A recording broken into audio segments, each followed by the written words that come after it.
আজকের ব্লগটা একটু দেরি করেই শুরু করলাম। ঘড়িতে বেজে গেছে ওই 12:30 মতো। বন্ধুরা সবাইকে গুড আফটারনুন। চলে এসেছি সব কিছু জোগাড় করে নিয়ে রান্নাঘরে। আমার নতুন একটি ব্লগে তোমাদের সকলকে স্বাগত। সবাই কেমন আছো? আশা করছি যে যেখানে আছো খুব ভালো আছো, সুস্থ আছো। আমরাও বেশ আছি।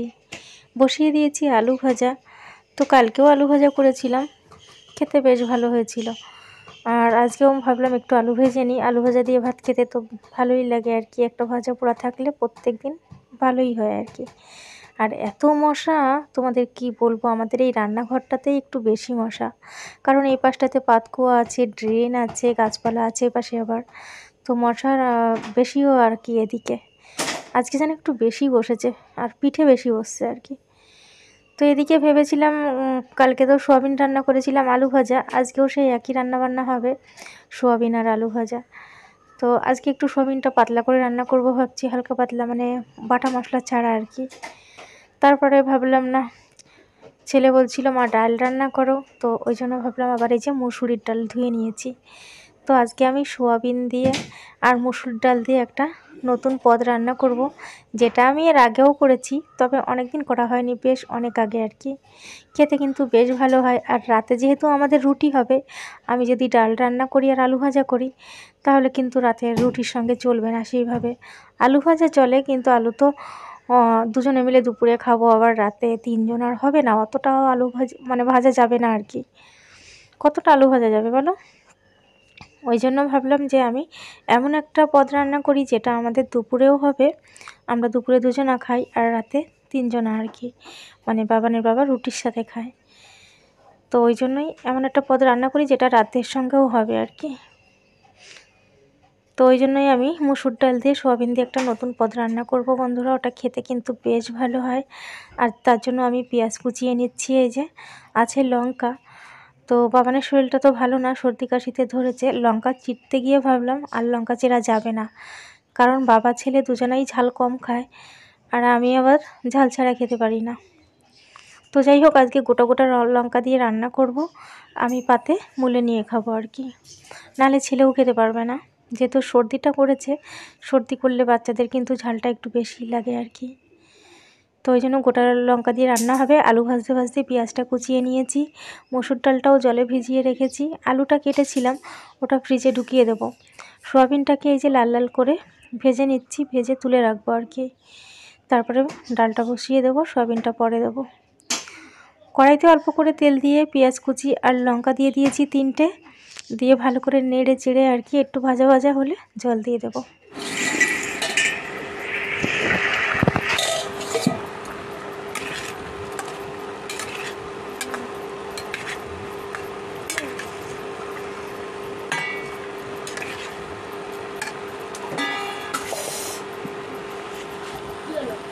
বেড়া ধরে টেনে নিয়ে ফেলে দিচ্ছিস, তাই কী হলো তা বুঝতে পারছিস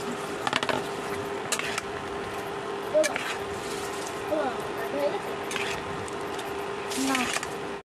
ডালটা অর্ধেক মতো সেদ্ধ হতেই আমি ভেজে রাখা সোয়াবিনটা দিয়ে তারপরে আবার ঢাকা দিয়ে রেখেছি বন্ধুরা। দিয়ে দিয়েছি একটু আদা আর রসুন থেতো করে, দিয়ে ভালো করে নেড়ে চেড়ে দিয়ে রেখেছি। আর এদিকে আমার তারপরে ফোড়ন দিয়েছিলাম জিরে। একটু মিষ্টি মিষ্টি ভালো লাগে এই তরকারিটা, তাই একটু চিনিও দিয়েছি। নামানোর সময় জিরে বাটাটা দিয়ে দেবো, গরম মশলাটা দেবো না আর কি। তো চলো তরকারিটা তোমাদের একবার দেখিয়ে দিই।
রান্নার শেষে বসে পড়েছি বাসনগুলো মাজতে। রান্নার জায়গাটা এখনও মুছিনি, কারণ রান্নার পরপর না গরম উনুন একদমই পরিষ্কার করতে নেই, আর যেটা আমি সবসময় করে থাকি আর কি। তো কিছু কিছু জিনিস জেনেও আর কি সেই ভুলগুলো বা কাজগুলো করে থাকি প্রতিনিয়ত। তো ভাবছি না, গরম অনেকক্ষণ দিয়ে রান্না হয়েছে না, ইন্ডাকশানটাও তো গরম হয়ে গেছে। তো আমি এদিকে কাজবাজ সেরে তারপরে আমি মোছামুছির কাজগুলো করব আর কি।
যেভাবে গুছিয়ে নিয়ে যাচ্ছিলাম মনে হচ্ছিল নিচের বাটিটা পড়ে যাবে আর কি, অতটা যাব আর কি ওই ঘর পর্যন্ত।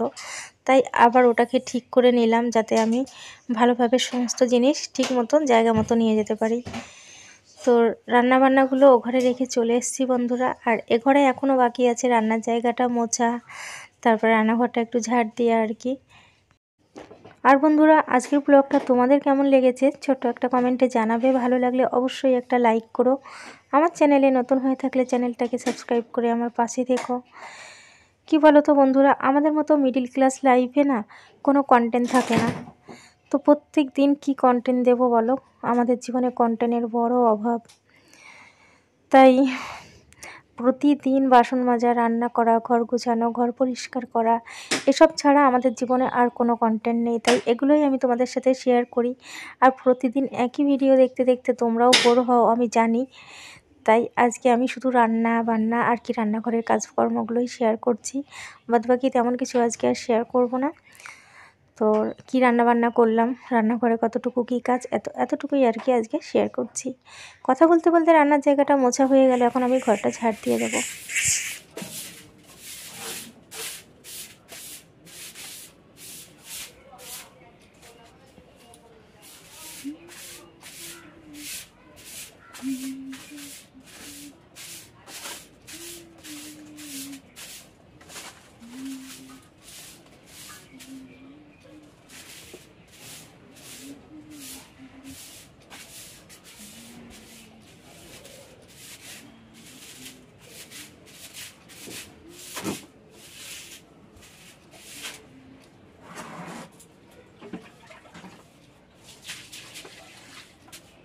তোমাদের একটা জিনিস না দেখালেই হতো না। দেখো আমার ঘরে কত কিছু কাচার জন্য পড়ে আছে, অনেক জামা কাপড় আছে। কম্বলটা নিয়ে এসে ব্যাগ ভরে রেখেছি।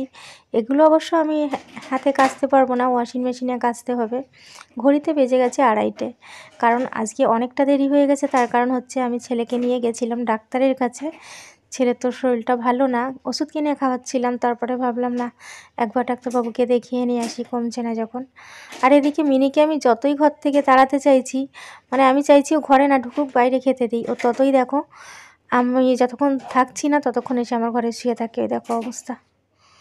তারপরে বসে পড়েছি বন্ধুরা খেতে। ভীষণ খিদে পেয়েছে, ঘড়িতে তো প্রায় 2:30-এর বেশি বাজে। আর রান্না তো করেছি কি তোমরা দেখেছো আর কি। তো খাওয়া দাওয়া শেষে তো রেস্ট করব। আর বাবান বলছে এখন আর খাবে না, কারণ ও কিছুক্ষণ আগেই খেয়েছে। কালকের একটু সোয়াবিনের তরকারি ছিল, আর আলু ভাজাটা হয়ে গেছিলো, ভাত খেয়ে নিয়েছে। এই যে আলু ভাজা, এই যে এখানে ভুজিয়া আছে, এগ ভুজিয়া। এখানে আছে সোয়াবিন দিয়ে ডালের একটা দারুণ রেসিপি, মানে দারুণ পদ আর কি। দারুণ খেতে হয়েছিল মুসুর ডাল দিয়ে সোয়াবিন দিয়ে। তো আমি এখন খেতে বসবো, আর খেতে খেতেই ব্লগটা শেষ করব। আজকের ব্লগটা আর বড় করছি না। ভালো লাগলে অবশ্যই একটা লাইক করো। তোমরা সবাইও অনেক ভালো থেকো, সুস্থ থেকো, আর সব সময় সাবধানে থেকো, আমার সাথে থেকো। আমি খেতে বসে পড়েছি, একা একাই খাচ্ছি, বললাম ছেলে এখন খাবে না। তো বন্ধুরা আবারও একটাই কথা বলবো, চ্যানেলে নতুন হয়ে থাকলে আমার অবশ্যই চ্যানেলটাকে সাবস্ক্রাইব করে আমার পাশে থেকো। আমিও যেন একদিন ভালো জায়গায় যেতে পারি, ভালো ভালো কন্টেন্ট নিয়ে আসতে পারি। তার জন্য শুধু তোমাদের সাপোর্ট চাই। তোমাদের সাপোর্ট ছাড়া কখনোই সেটা সম্ভব নয়। তাই একটু বেশি বেশি ভালোবাসা দিয়ে সামনের দিকে এগিয়ে নিয়ে চলো। তো আমি তো খেতে বসে পড়েছি, খেতে খেতেই ব্লগটা শেষ করছি বললাম। টাটা, আসছি আগামীকাল আবারও একটা নতুন ব্লগের সাথে।